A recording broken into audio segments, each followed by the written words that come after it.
Bata pa lamang kami ni Bongbong. Alam na ng buong pamilya ang problema sa kanya. Batid ko na nagda-drug siya.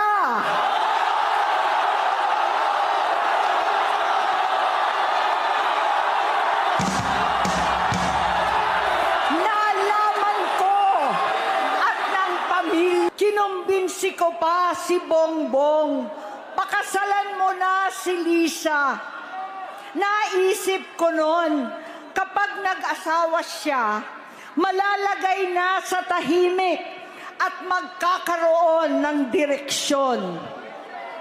Ang laki ng pagkakamali ko. Mas lumala ang kanyang pagkalulong sa droga.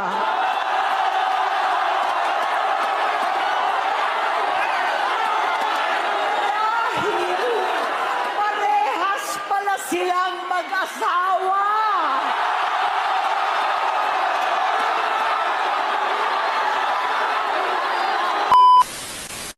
Of the Philippines, ang aking kaibigan, ang aking kumare, Senador Amy Marcos.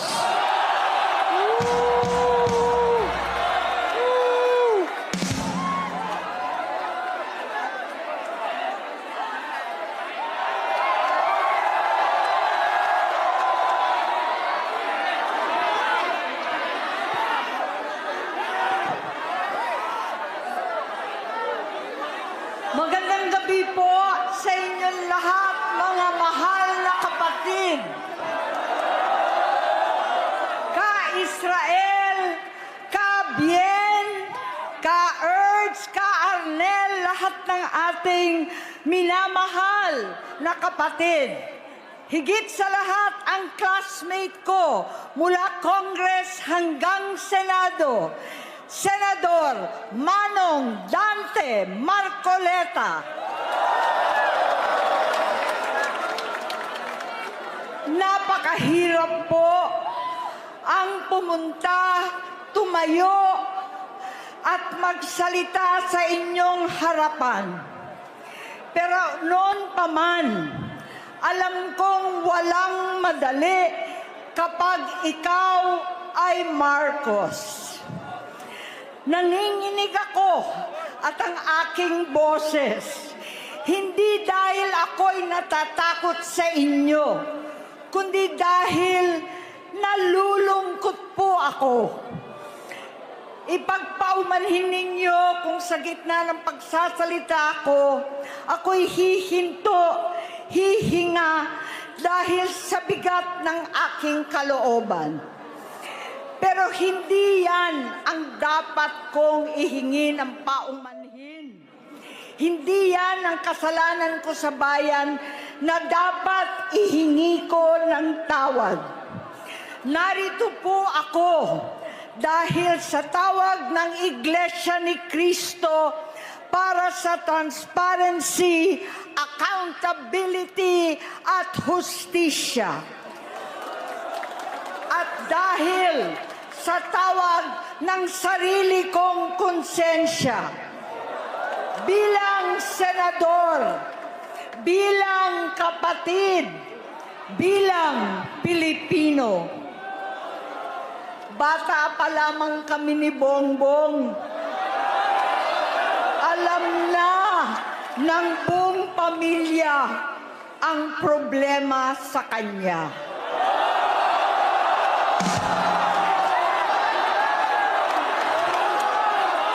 Sa totoo lang, mababasa naman ng lahat ang mga testimonya ng aking ama patungkol sa kanyang ugali at gawain.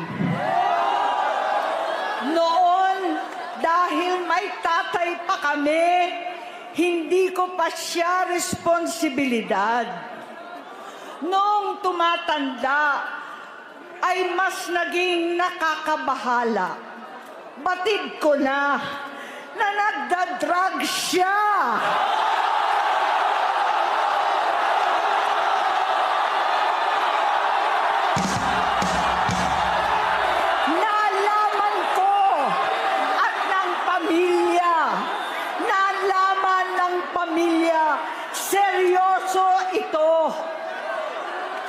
Minsan, kami ng Presidential Guard at Metro Gompa ang naglilinis tuwing nagpa-party po sila.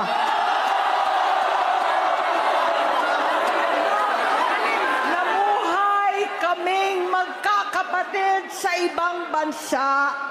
Kami-kami lang. Kinumbinsi ko pa si Bongbong, pakasalan mo na si Lisa. Naisip ko noon, kapag nag-asawa siya, malalagay na sa tahimik at magkakaroon ng direksyon. Ang laki ng pagkakamali ko. Mas lumala ang kanyang pagkalulong sa droga.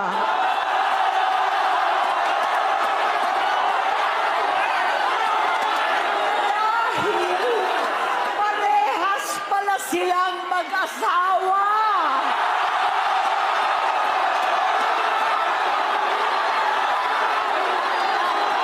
Naging gobernador siya ng Ilocos. Alam ng mga tao doon na halos hindi siya pumapasok. Tuwing ko kumprontahin ko siya, ay nagsasabi siyang magbabago na siya, aalisin na niya ang bisyo. Hanggang sa may nagsumbong na naman sa akin na sa paggising pa lang sa umaga, kasabay ng almusal, marijuana pala.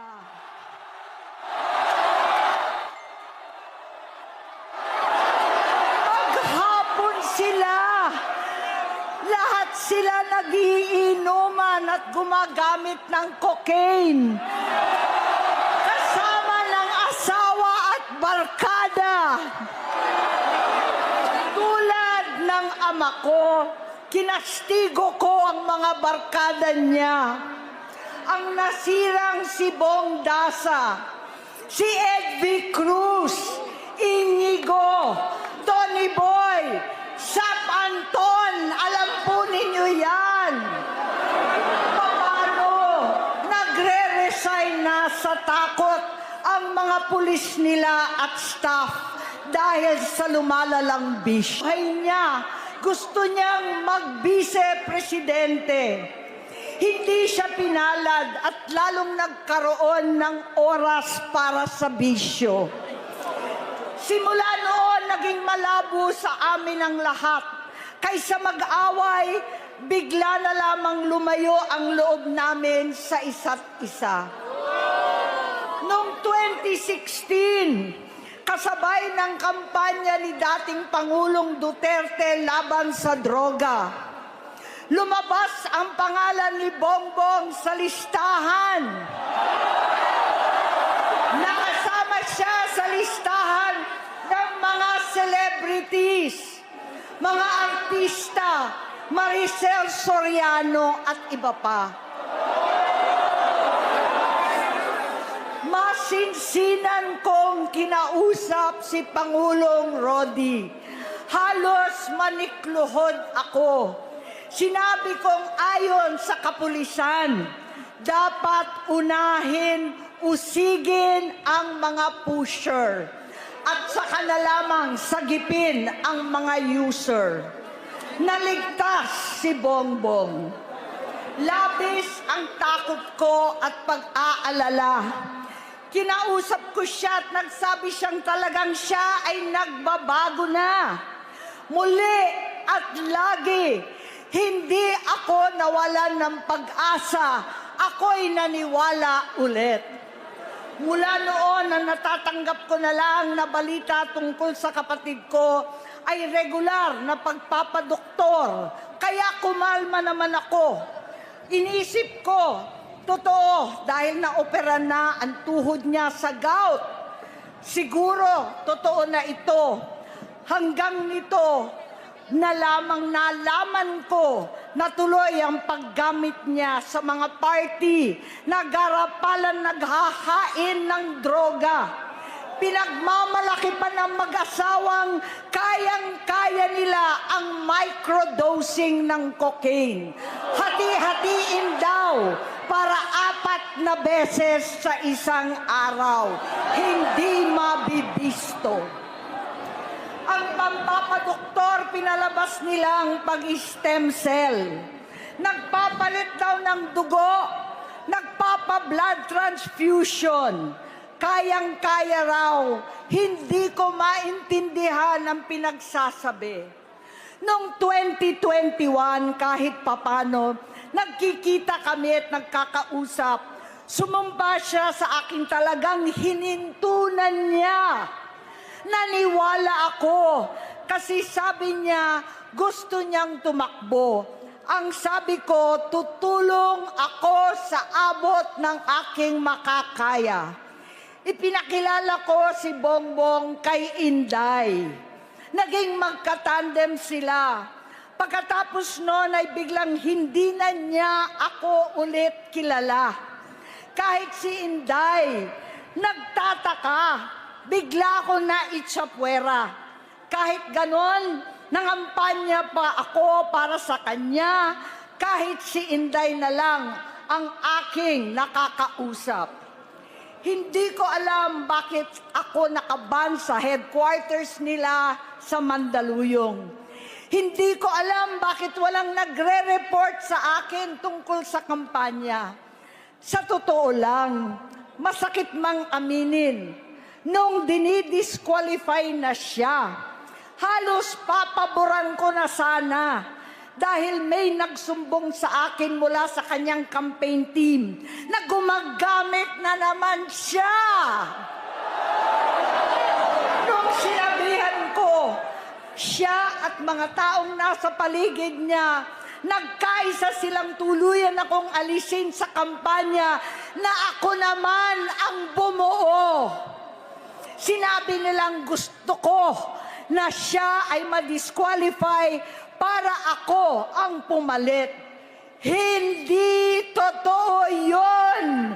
Iniisip ko ang kalagayan ng aking kapatid at paano siya magsisilbi kung ganyan ang kalagayan niya. Pero pinaparating sa akin na hindi siya lulong at minsan na lamang tuwing nagpa-party. Hindi ko maipaliwanag bakit gusto kong maniwala at hindi mawalan ng pag-asa. Noong nanalo siya, naging pinakamalayo na kami sa isa't isa. Maliban sa opisyal na tagpuan at kapag pumupunta yung nanay namin, hindi ako sumama sa loob ng 3 taon dyan sa Malacanang. Dahil lantaran na doon ang inuman, ang paggamit nila ng cocaine at mga bawal na gamot. Hindi ba ninyo nakikita, naririnig, kakaiba na siya magsalita. Hindi na maintindihan kung ano-ano na ang sinasabi at wala na sa sarili. At nagbunga na ito ng mga nakakapinsalang maling desisyon. Hinayaan niyang kumilos ang mga nakapalibot sa kanya. Yung mga umaastang presidente habang nilululong siya ng mga ito. Hindi na kami nagkausap. Sa harap ng publiko, pinipilit kong magmukha kaming maayos. Pero wala na kaming koneksyon. Hindi ko hinihiling na maunawaan ninyo ako, lahat kayo. Sa palagay ko, ang makakaunawa lamang sa akin ay ang mga pamilyang may pinagdaanan sa adiksyon, sa inom, sa sugal, sa alak, sa bisyo, higit sa lahat, sa droga.